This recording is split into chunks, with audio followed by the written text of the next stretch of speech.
Hi there, this is Chinkitan, also known as Mr. Chink Positive. My question to you right now is, gusto mo bang magnegosyo? Gusto mo bang mag-business? Okay, kung gusto mo mag-business, this is the session for you. Pero bago natin pag-usapan yan, please naman subscribe to my YouTube channels, click subscribe, and once you click subscribe, don't forget to click the bell button, yung bell button na nakikita nyo po dyan sa screen na yan or sa baba. Okay? Para ma-notify po kayo pag may mga bago tayong mga video. So, let's get right into it.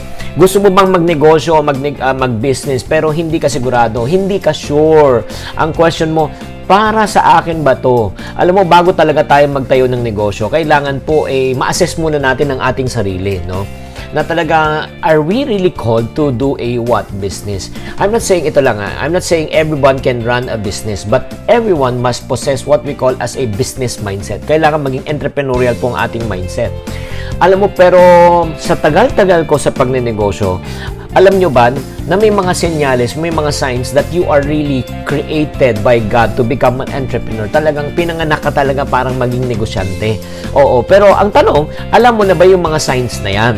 So, the topic I'm going to share with you are the 6 signs. 6 signs that you will be a great entrepreneur one day. What are the 6 signs that you will know that you'll become a great entrepreneur one day? Isa-isahin po natin. Ano ba yung unang sign? Ang unang senyales ng isang great entrepreneur for me is you are an action-oriented person. When you say action-oriented, you don't wait for things to happen but you make things happen. Nako, tinatamad ka pag nag-iintay ka. Alam mo, ang ginagawa mo talaga, gumagawa ka parati ng paraan. Pag may problema, meron kang solusyon. Diba? Alam mo, ang kagandahan kasi ng mga action-oriented, hindi ka mapakali. Hindi ka talaga mapirmi ba sa isang lugar. Yung parang para sa'yo, dapat busy ka parati, dapat productive ka, dapat may nangyayari. Wala sa kitaan to, Alam mo, isang action-oriented person, kahit walang kinikita, no? Basta may na-achieve, may fulfillment siya. So, if you have that sense of passion, to be an action-oriented person, you love to make things happen, nako, that's number 1 sign. Nako, maganda na yan. At painit na painit pa, Second sign na para malaman mo kung talaga ikaw ay isang entrepreneur or you can become a business person is you are resourceful. Resourceful ka. When you say resourceful, kahit na walang masyadong puhunan, di ba? Money resource. Kahit wala siyang masyadong oras, di ba? Or kahit walang masyadong mga tinatawag na, di ba, yung parang tools, di ba? Pero ikaw, nakakagawa ka ng paraan, di ba? The issue is not about the resource. The issue is you are resourceful. You are making the most out of everything. Like for example, di ba? Wala kang puhunan, pero alam mong ginawa mo. Kinausap mo yung mga malalapit mong kaibigan at nilapitan mo at sinabi mo sa kanila na may uumpisahan ka at ikaw ay nanghiram. Or if not nanghiram, actually bago mo pa talagang binenta yung produkto, kumuha ka na ng down payment. O, ang tawag dyan ay resourcefulness. Nakasigurado ka na, tapos yung down payment niyan, yun ang pwede mo nang gamitin actually, di ba? Para ikaw ay mamuhunan. Yan ang tinatawag na resourcefulness. Or if other words, takmau. Ano yung takmau? Mautak. That's the second sign. The third sign, if you are going to be an entrepreneur, is you are open-minded or you often listen. Talagang yung nakikinig ka ba?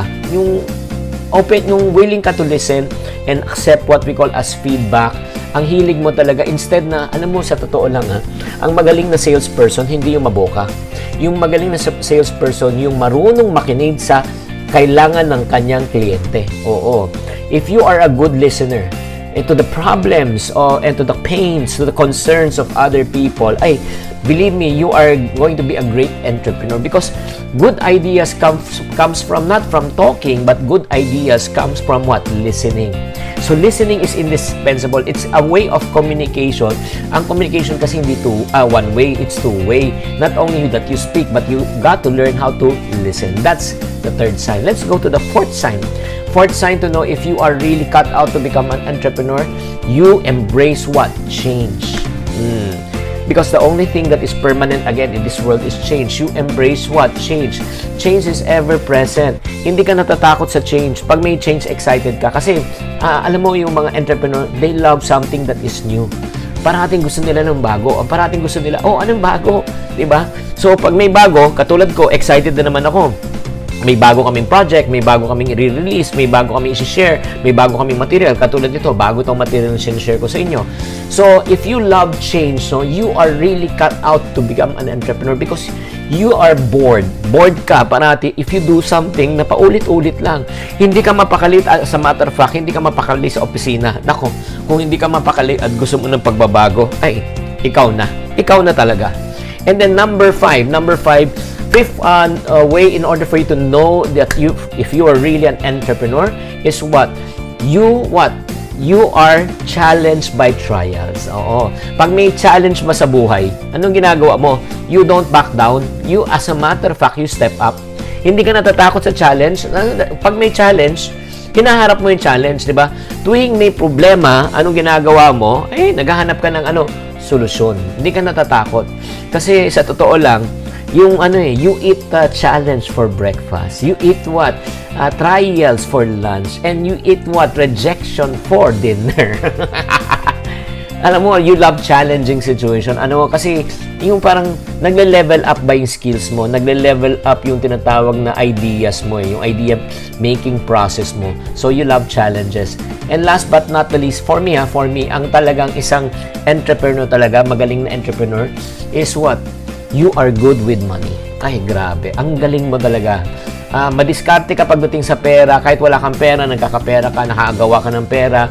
At pag nagkapera ka, napapalago mo yung pera, namamanage mo yung pera, nakakasave ka, napapaikot mo yung pera. Alam mo, that's another good sign, no, that you are going to become a great entrepreneur. So, again, the 6 signs that you need to know in order for you to become a para malaman mo kung ikaw isang negosyante talaga. Action-oriented ka. Number 2, resourceful ka. Number 3, may listening ear ka. Number 4, you love change. Number 5, you are challenged by trials. Number 6, you are good with money. If I just mention at least 3 to 4 of these characteristics right now,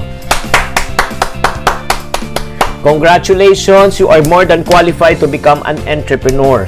Pero ang question ko right now, since pumasa ka na, ang tanong ko, may negosyo ka na ba? Ang tanong ko, nag-start ka na ba ng business? Kung ang sagot mo ay hindi, what's stopping you? Ano ba pumipigil sa iyo? Is it dahil pera, puhunan, wala kang alam, walang magtuturo sa iyo? Alam mo, ito lang kung ikaw gusto mo talaga and you're watching me right now, if you're from Team Abroad, or if not naman, you're OFW, or if not, you are from Team Probinsya, gusto mo talaga, passion mo talagang matuto para mag-start ng business, may good news ako sa iyo. I want to teach you, on how you can start your business from scratch. Kung may passion ka talaga and you want to learn, meron ako special course na tinatawag na Juan Negosyante, which I did already last year, which I'm going to share it with you right now via video by demand. When you say video by demand, even if you're a Team Abroad, you can be able to watch this for 1 whole year, paulit-ulit mo siya until such time ma-master mo siya.